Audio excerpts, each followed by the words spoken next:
My name's Jim Robinson. I'm a guide at Patriot Plaza. I'm a very proud Air Force veteran and a volunteer at Sarasota National Cemetery. I think all of us have many stories that we could tell about the folks that have visited the plaza.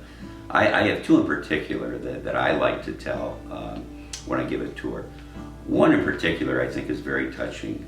After one of the events that we had last fall, I noticed a couple standing by the photograph of the Korean War soldier.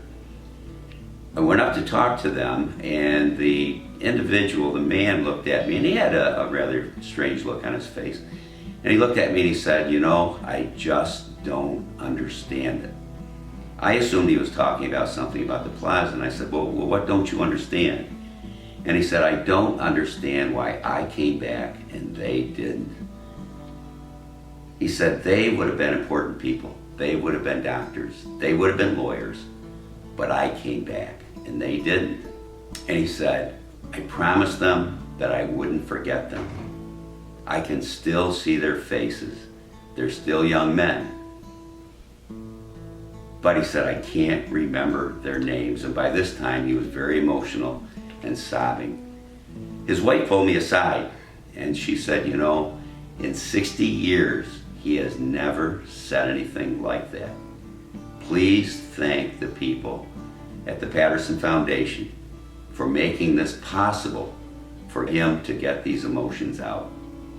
After 60 years, he's finally getting it out." The second story I have is totally different than that. It's about an individual that I talked to after one of the tours that we gave. And it was a World War II veteran who had served in the infantry. And he and I were just talking. And he said, "You know, I saw some pretty bad things. I have memories I wish I could get rid of. But I can't. But you know, I really feel sorry for the kids today. More sorry than I ever felt for any of us." And the reason for that is that we knew our enemy. They wore a different uniform, and we generally knew where to shoot. But today, these young people don't know who the enemy is, and they don't always know where the enemy is. The enemy could be standing right next to them. He said, so these kids have it a whole lot worse than we ever did. And it just reminded me of the veterans that I knew when I was growing up in the American Legion back in our hometown. And those veterans never talked about themselves. They never talked about the problems that war or anything like that. And this gentleman impressed me because he wasn't thinking about his bad memories. He was thinking about the young warriors today and what they have to face.